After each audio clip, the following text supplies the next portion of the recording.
माँ की परछाई। सुबह का वक्त था। सूरज की लाल किरणें दिन की शुरुआत कर रही थी। हरे भरे पेड़ों पर पक्षी मीठे स्वर में गुनगुना रहे थे। ऐसे सुंदर वातावरण में सरस्वती अनाथ आश्रम छोटे बच्चों की सेवा कर रहा था।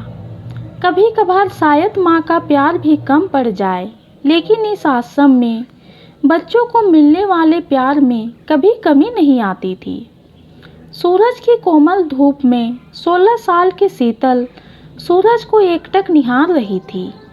तभी उतने में उसे एक ख्याल आया। सूरज जैसे जैसे ढलता जाता है, वैसे वैसे परछाइयों को पीछे छोड़ता जाता है और पीछे छूटी हताश परछाई फिर से उगते सूरज की राह देखते हुए रोती रहती है। इस विचार से शीतल का मन भर आया और उसे अपनी माँ की याद आई। वह मन ही मन बोलने लगी, माँ तुझे याद नहीं कि मेरे पापा मुझे छोड़कर कब भगवान के पास चले गए, पर तुम ही मुझे कहती थी ना कि बेटा तू 1 साल की थी तब तेरे पापा को कैंसर की बीमारी थी। इस वजह से तेरे पापा भगवान के घर चले गए, लेकिन तकदीर की लड़ाई में मैंने हार नहीं मानी। शीतल बेटा, मुझे तेरे साथ यह दुख की लड़ाई जीतनी है, इसलिए मैं तेरी परछाई बन तेरे लिए जो हो सके वह करूँगी। वक्त आने पर मैं लोगों के घर के काम भी करूँगी, पर तुझे बहुत पढ़ाऊँगी, तुझे बड़ा बनाऊँगी। मैं तेरे पापा के सपनों को वास्तव में लाऊँगी। तेरे पापा की बहुत इच्छा थी कि हमारी छोटी सी शीतल बड़ी होकर पायलट बने, लेकिन ज़िंदगी में ऊंचा उठने के लिए तेरे पापा से तेरे पंखों को मिलने वाली ताकत तेरे पापा के जाने से टूट गई। लेकिन माँ, इतने बड़े दुख के रेगिस्तान में मैं सुख की परछाई ढूंढ रही थी। मेरे इन पंखों को बल देती माँ, लेकिन क्यों माँ, क्यों मेरे पंखों को बल देने से पहले मुझे छोड़कर चली गई। पापा की तो प्रीत छाया मुझे ना मिल सकी, पर तू तो मेरी परछाई बनकर जी रही थी, फिर क्यों तू भी मुझे छोड़कर चली गई। तेरे जाने से मैं तेरे प्यार की परछाई ढूंढते हुए दुख के रेगिस्तान में अकेली रही।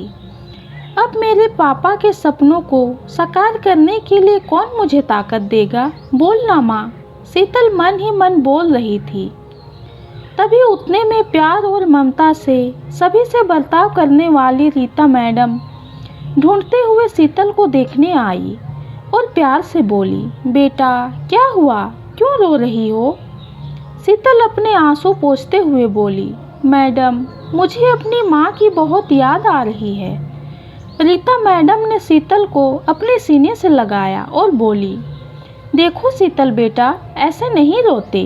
मुझे पता था तुम्हारी माँ तुम्हारे लिए प्यार और ममता की परछाई थी, लेकिन उसे भी भगवान ने ले लिया। शीतल, जिंदगी और मौत किसी के बस में नहीं होती है। शीतल रीता मैडम की तरफ देखते हुए बोली, मैडम भगवान भी कितने कठोर दिल के होते हैं। जब मैं छोटी थी तब मेरे पापा कैंसर से चले गए और अभी कोरोना के समय मेरी माँ की फ्रेंड जया आंटी एक दिन हमारे घर आई। तभी माँ को कोरोना हो गया और मेरी माँ गुजर गई। वो मुझे छोड़कर चली गई। मेरे जीवन में परछाई बनकर रहने वाली मेरी माँ मुझे अब दिखाई ही नहीं देती। शीतल की बातें सुनकर रीता मैडम की आंखें भर आई। वह शीतल को दुख भरे स्वर में बोली, यह देखो शीतल बेटा, जिस समय तेरे गांव के सरपंच ने तुझे इस आश्रम में लाया, तब उन्होंने मुझे तुम्हारी कहानी भी बताई।